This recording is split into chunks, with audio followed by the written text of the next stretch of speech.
E vamos iniciar mais uma aula aí falando sobre história. Hoje, história do Brasil. E vamos falar do período colonial, o momento que Dom João III decide colonizar as terras que aqui hoje pertencem ao Brasil. Ele tem a seguinte tarefa: qual produto ele vai comercializar? Que tipo de mão de obra ele vai fazer? E quais capitais serão investidos? Essas são as primeiras tarefas. Então ele vai concluir que o produto que seria mais adequado para ser comercializado neste momento seria a cana-de-açúcar. Tendo em vista que ele já tinha trabalhado em algumas colônias do Oceano Atlântico lá, como a Ilha da Madeira, Cabo Verde, ele já tinha trabalhado com esse artigo.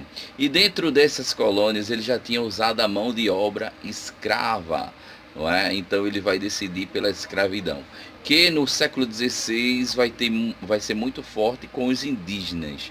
E no final do século XVI e começo do século XVII começa a ser substituída pela mão de obra escrava africana. O capital inicial ele vai dar uma certa parte e depois ele também vai contrair muitos empréstimos com a Holanda e Itália. Então essa é a primeira forma de organização colonial, né? E vai estabelecer aquele famoso pacto colonial. O que era o pacto colonial? Era como se as terras do Brasil ela passasse a ter uma rédea. O cavalo com a rédea, ele não só anda para frente, só vê aquilo que está à sua frente. O Brasil só via Portugal, só podia comprar a Portugal e só podia vender a Portugal, fazendo com que Portugal vendesse o preço que quisesse, o Brasil teria que comprar e por sua vez o Brasil teria que vender tudo que ele tinha naquela época pelo menor preço possível, qualidade e preço baixo. Isso era o pacto colonial. Essa questão do pacto, ela mostra a desigualdade que era feito o comércio entre colônia e metrópole. Os trabalhadores aqui, eles por sua vez não recebiam nenhuma forma de incentivo. Era aquele trabalho pesado e no regime de escravidão. Como eu acabei de mencionar, esses trabalhadores vão sendo substituídos pelos escravos que a princípio vão ser priorizados o do sul da África, os famosos bantus, aqueles que já tinham conhecimento da metalurgia e já tinham conhecimento de como se trabalhar com a cana. Então esses trabalhadores chegavam aqui em condições desumanas, não é? Eles eram escravizados, muitas vezes trocados por algum artigo que o seu preço não era lá essas coisas, mas por se tratar de um artigo que não se tinha no continente africano, era muito valorizado pelaquele que fazia o entreposto comercial entre esses seres humanos que estavam na condição de escravos. E vamos falar agora dos engenhos, como é que era organizado esse engenho.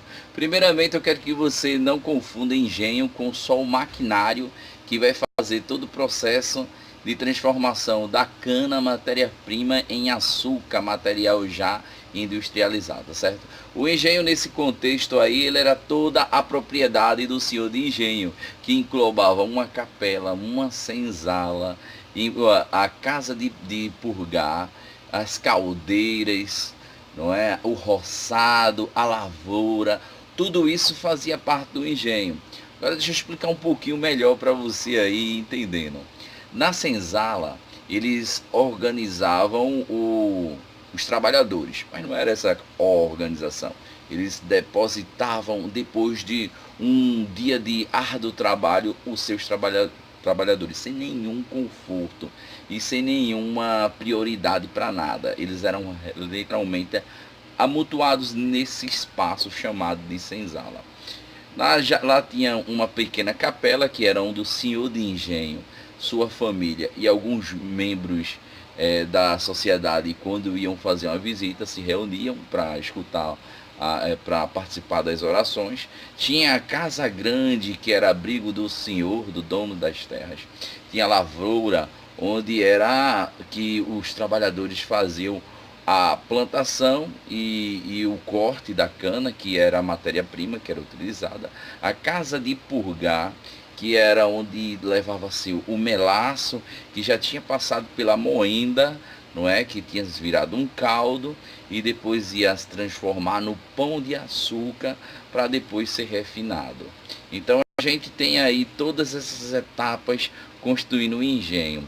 Também se tinha um roçado, tendo em vista que o alimento no Brasil colonial era uma das maiores preocupações, pois toda a preocupação estava tão voltada para a lavoura de obter lucro que se tinha poucos roçados. Então os roçados que se tinham, eles eram tratados com muito carinho, porque era dali que muitas vezes ia tirar o alimento para todo mundo. Poderia faltar alimento, principalmente para pessoas pobres e escravos, mas para o senhor de engenho não. Após a gente entender um pouquinho aí do funcionamento do engenho, vamos entender um pouquinho melhor como era a rotina do trabalho dessas pessoas que estavam aqui escravizados, tá? Escravidão, primeiramente, vale ressaltar que é uma parte muito feia da história dos nossos antepassados, uma coisa que jamais poderá se repetir.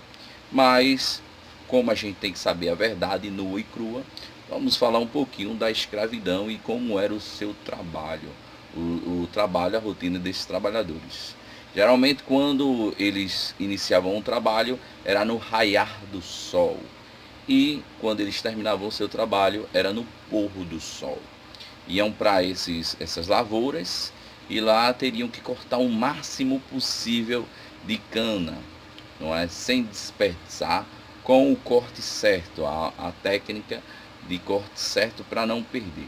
Essa cana ela era transferida para o carro de boi, que era muito utilizado nessa época para transporte, que ela levado para as moendas, não é? Que essas moendas podiam ser movida a força hidráulica. Quando não tinha hidráulica, podia ser até um próprio boi mesmo que puxaria ela para ela circular e mastigar a cana, né? Ou se não tivesse, o próprio escravo teria que fazer esse papel. Os escravos eles trabalhavam, a lavoura era praticamente toda trabalhada por escravos.